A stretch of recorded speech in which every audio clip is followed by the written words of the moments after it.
हमेशा, मैंने कभी न्यूज़पेपर नेग्लेक्ट नहीं किया। उसके बाद में स्टैटिक भी करना होता है, PYQs भी करना होता है। So that is what I said that you need to understand where to stop in this preparation, कि कहाँ पर किस लिमिट तक आपको जाना है। तो मैंने कभी नहीं फॉलो किए, कभी भी नहीं किए।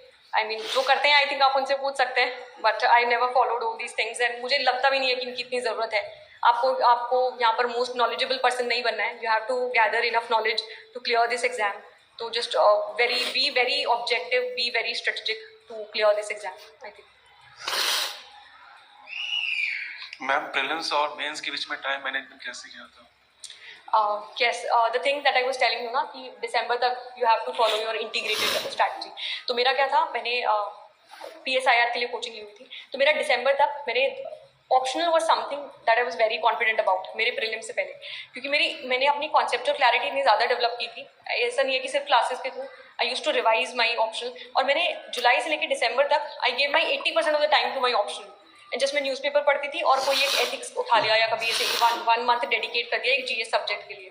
तो मैंने ऑप्शनल अपना बहुत अच्छे से प्रिपेयर किया हुआ था। तो नोट्स मैंने नहीं बनाए थे before the prelims. I was like कि मेरा प्रीलिम्स होगा तो 3 महीने आई वाज वेरी, और प्रीलिम्स क्लियर हो जाता है ना तो आप बड़े डेडिकेटेड रहते हैं। Your motivation level is something जो बहुत ही एकदम शूट कर जाता है कि you have to clear mains, and then वो रहता है कि पता नहीं बाद में कब ऐसे मेंस लिखने का मौका मिलेगा। सो मैंने क्या किया कि जो 3 मंथ्स थे उसमें जो मेरा फर्स्ट मंथ था उसमें मैंने ऑप्शनल के शॉर्ट नोट्स बनाए, क्योंकि मेरे कॉन्सेप्चुअल क्लैरिटी तो मुझे ऐसा कुछ करने की जरूरत नहीं पड़ी।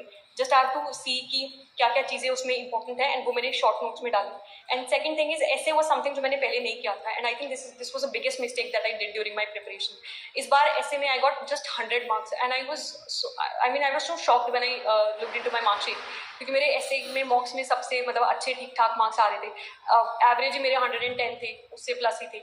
तो when I saw then I realise कि प्लीज फोकस ऑन एसे। और प्रीलिम्स और मेंस के बीच में काफ़ी टाइम रहता है, आप ऐसे आराम से कवर कर सकते हैं। आई थिंक यहाँ तो स्मृति मैम पढ़ाती है, she is the best in essay. How are you asking this questions to me?